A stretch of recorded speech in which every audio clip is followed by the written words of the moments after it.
안녕하십니까. 반갑습니다. 교남 김영만입니다. 자, 교남연소의 행서 임서 교실입니다. 이 영상을 보시는 분들은 이제 물론 호불호가 갈리겠지만은 그래도 임서 과정에서 가장 기본이 되게끔 학습할 수 있는 방법을 알려드리고 있사오니 많은 시청과 지속적인 관심 부탁드립니다. 자, 시작해 보겠습니다.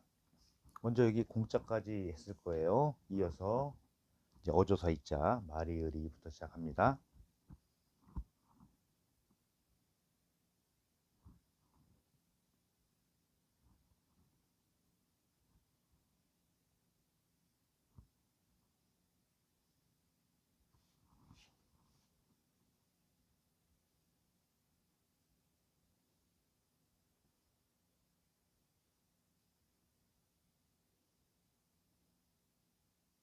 자, 행서는 연결성이라고 말씀드렸죠.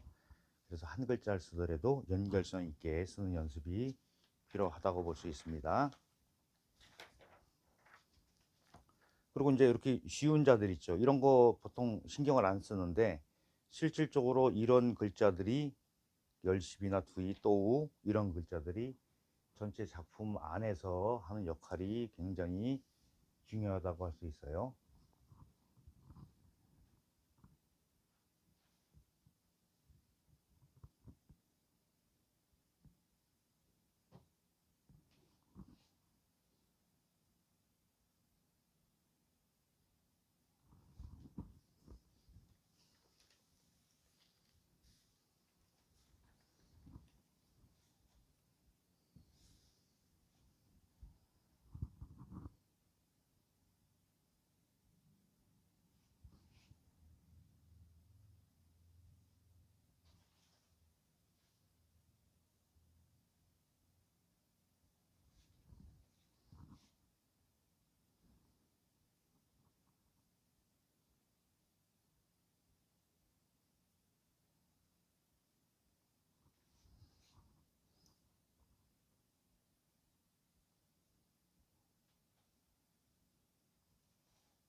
자, 이제 똑같은 형식으로 8자를 썼습니다.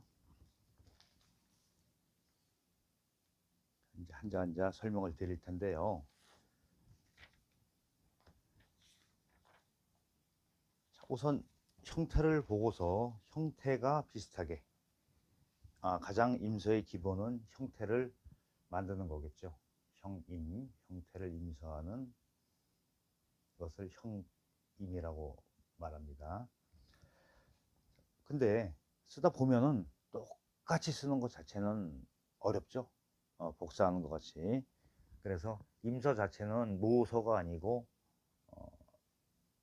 글자를 글씨에 임해서 쓴다, 이렇게 알고 계시면 되고요.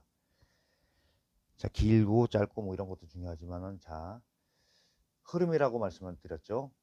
여기서 자, 한일자를 해놓고 나서 올 때, 여기서 이어져 올 때 완전히 이렇게 붓을 완전히 띄어서 다시 시작하는 것보다도 이렇게 왔을 때 이렇게 오는 방향으로, 이렇게 이쪽에서 물론 없죠. 연결되지 않았지만은 이런 느낌에 의해서 여기서도 없죠. 근데 이렇게 있어요. 길이 안 보이는.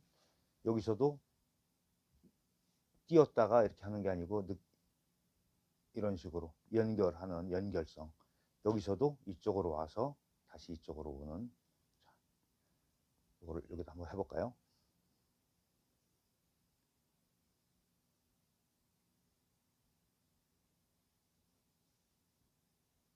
연결성 있게.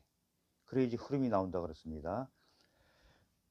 그리고 우선 이렇게 가로로 쓰는 거는 한자 한자를 조형을 익히기 위한 방법이라고 말씀드렸죠. 왜 세로로 안 쓰냐, 이렇게 또 말씀하시는 분들 계세요. 우선 한자 한자가 돼야지 세로를 쓰든 뭐 가로를 쓰든 사선으로 쓰든 결정할 거 아니겠습니까? 자, 그다음에 하자도 역시 마찬가지죠. 특히 그 연결성이, 그러니까 집자를 완벽하게 집자를 해놓은 거 아닌 이상은, 그러니까 한자가 온전하게 있는 것 같은 경우는 이런 흐름이 다 살아 있어요. 이렇게 연결됐다고 보시는 게 맞아요. 방향이나 이런 게 정확하게 맞죠. 이 부분도 임전도 이렇게 내려온 상태에서 띄었다가 하는 게 아니고 살짝 붓을 들어서 방향을 이렇게, 자, 이렇게 끌고 오죠. 띄었다가 하는 게 아니고 연결성이 있어야 되죠. 이렇게 이런 부분. 자, 이쪽에서도 이제 왔습니다. 강약하고 왔죠. 자, 물론 책에는 연결이 바로 이렇게 그냥 방향만 있지 연결은 안 됐어요. 근데 제가 여기까지 끌고 왔습니다. 이건 보여드리기 위해서. 자, 이렇게 연결이 됐죠. 이쪽에서 와서 이렇게 연결이 됐습니다. 그래서 갈고리까지. 자, 삐침, 파임, 갈고리는 해서와 동일하다.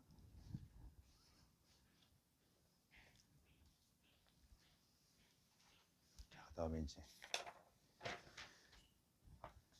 겨울동으로 넘어와서, 보통 그 우리가 교재로 쓰는 글씨들 보면은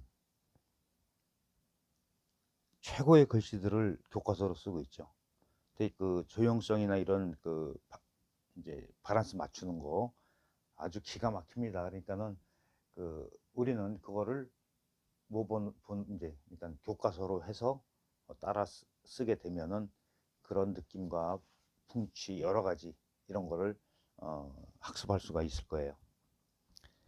자, 이런 부분에서도 물론 이렇게 뺀 상태에서, 자, 역시 마찬가지죠. 뺀 상태에서 쭉 빼고서 다시 오는 게 아니고 이렇게 해서 붓 자체를 이렇게 연결성 있게, 물론 파임으로 완전히 끝났지만은 끝나면서도 다시 이렇게 오는, 자, 이쪽에다 해볼게요. 그냥 쭉 빼는 게 아니고 이렇게 여기서 이렇게 빼면서 이쪽으로 이렇게 옮겨오죠. 짧게 하고서 여기서 물론 끝났지만은 연결은 안 되죠. 끝났지만은 띄면서 이쪽으로 이렇게 붓을 옮겨오는 이런 연습 꼭 해보시고요. 자, 열십자 보통 보면은 언뜻 보면은 이렇게 깨진 부분 뭐 이렇게 해서 정 가운데다가 쓸 수가 있는데 이쪽을 좀 더 길게 하는 게 좋겠죠. 자, 왼쪽을 길게 하고 오른쪽은 좀 짧게 한다. 정 가운데가 아니죠. 이건 해서 공부하신 분들은 쉽게 아실 수 있어요. 근데 여기 꼬다리가 이렇게 달렸잖아요. 이거는 이 자를 다른 데서 뜯어다가 이렇게 집자를 한 거라고 보시면 돼요. 그러니까 예를 들어서 위에서 내려온다 그러면 이게 이렇게 내려오겠죠. 이쪽에서 이렇게 연면체가 될 때. 그러니까 여기는 맥락이니까 굵게 하면 안 되겠고요. 그렇게 이해하시는 것도 좋을 겁니다.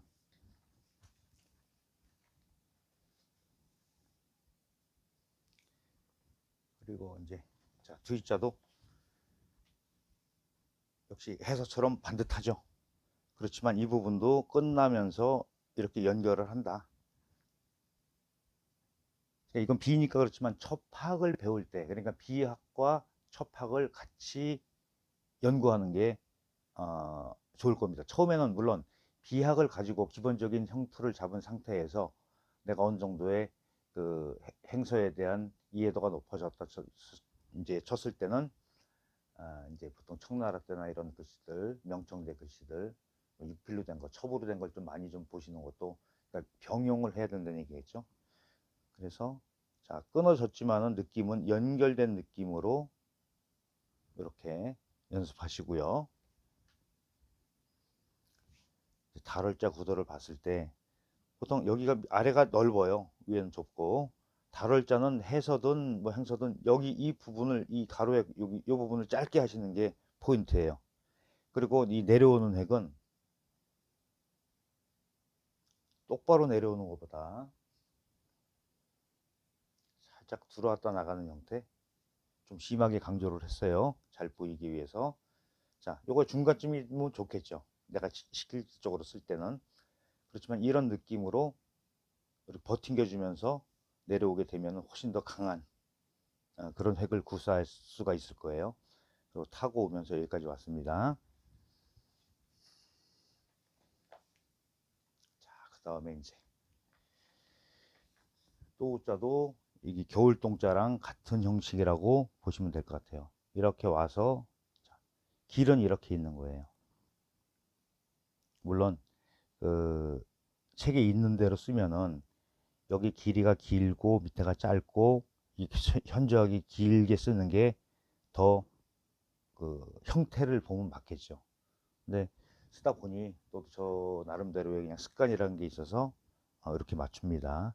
근데 여기서 이제 길고 짧고가 중요한 건 아니고 어, 길어질 때 느낌과 짧아졌을 때 느낌은 다르겠죠. 그 느낌은 본인이 찾으시면 될 것 같고, 중요한 건 뭐냐면 이렇게 나왔을 때 이 크로스 되는 부분, 여기가 글자 전체의 중심과 맞냐 안 맞냐, 그게 중요합니다. 그래서 여기서도 딱 보면은 전체적으로 이 중심은 맞았다고 보시면 돼요. 마지막 자 보겠습니다. 이 자는 이제 필순에 대한 문제인데, 자, 세로획을 먼저 하세요. 세로획을 하고 나서 이렇게 이어지는 겁니다. 여기서도 이렇게 오는 거예요. 자, 여기서부터 해놓고, 대신에 주의할 점은 여기서 이 맥락으로 와야 되는 부분, 이런 부분을 너무 과도하게 힘을 주어서 쓰게 되면은 이렇게 굵어지겠죠. 이 부분이.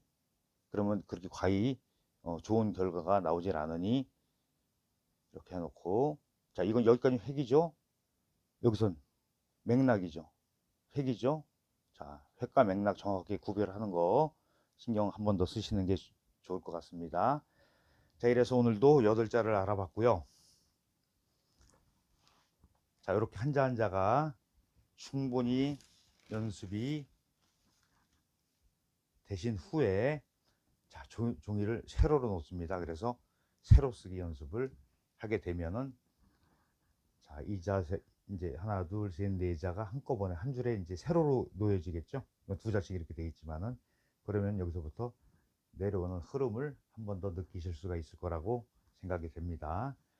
자, 오늘 영상 이걸로 마치고요. 끝까지 시청해 주셔서 감사합니다. 그리고 구독과 좋아요, 알림 설정까지 부탁드리고요. 지속적인 관심과 꾸준한 시청 부탁드립니다. 감사합니다.